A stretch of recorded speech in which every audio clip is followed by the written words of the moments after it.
আজিজ বেনজির দুর্নীতির বিরুদ্ধে মাঠে নামছে বিএনপি। সাবেক সেনা ও পুলিশ প্রধানের বিরুদ্ধে প্রকাশিত দুর্নীতির বিষয় সামনে রেখে বর্তমান সরকারের বিরুদ্ধে দুর্নীতির অভিযোগ নিয়ে সোচ্চার হওয়ার চিন্তা করছে বিএনপি।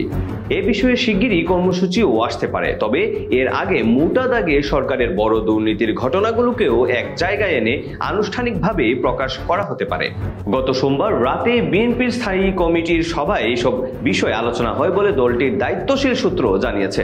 তবে সভায় কোনো সিদ্ধান্ত চূড়ান্ত হয়নি। সংশ্লিষ্ট সূত্র জানিয়েছে, সভায় সেনাবাহিনীর সাবেক প্রধান আজিজ আহমেদ ও পুলিশ বাহিনীর সাবেক প্রধান বেনজির আহমেদের বিরুদ্ধে গণমাধ্যমে প্রকাশিত দুর্নীতির খবর সরকার দলীয় সংসদ সদস্য আনোয়ারুল আজিমকে ভারতে হত্যার ঘটনা, দেশের ক্রমবর্ধমান অর্থনৈতিক সংকট, ওয়াসার পানির মূল্য বৃদ্ধি, নিত্যপণ্যের অস্বাভাবিক দাম ইত্যাদি নিয়েই আলোচনা হয়।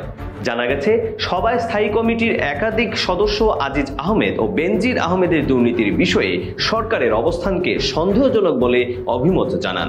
একদিকে সরকার এই দুজনের দুর্নীতির ব্যাপারে প্রতিক্রিয়াহীন, সরকার নিজ থেকে কেন আইনি ব্যবস্থা নিচ্ছে না, অন্যদিকে একজনকে দেশের বাইরে যাওয়ার সুযোগ করে দিয়েছে।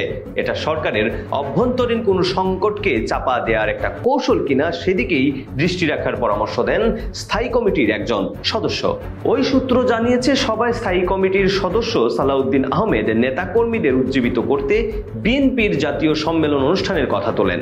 বিএনপির মহাসচিব মির্জা ফখরুল ইসলাম আলমগীর এই বিষয়ে একমত পোষণ করেন। জানা গেছে, বিএনপির ভারপ্রাপ্ত চেয়ারম্যান তারেক রহমান সম্মেলনের ব্যাপারে ভিন্ন মত জানাননি, তবে এই বিষয়ে আর আলোচনা হয়নি। তারেক রহমানের সভাপতিত্বে স্থায়ী কমিটির ভার্চুয়াল সভায় মহাসচিব মির্জা ফখরুল ইসলাম সহ সদস্যরাও অংশ নেন। দর্শক, ফিরবো নতুন কোনো সংবাদের সাথে, আবারও আপনাদের সবার প্রিয় ইউকে বাংলার পর্দায়। তার আগ পর্যন্ত সবাই ভালো থাকুন, সুস্থ থাকুন, ইউকে বাংলার সাথেই থাকুন।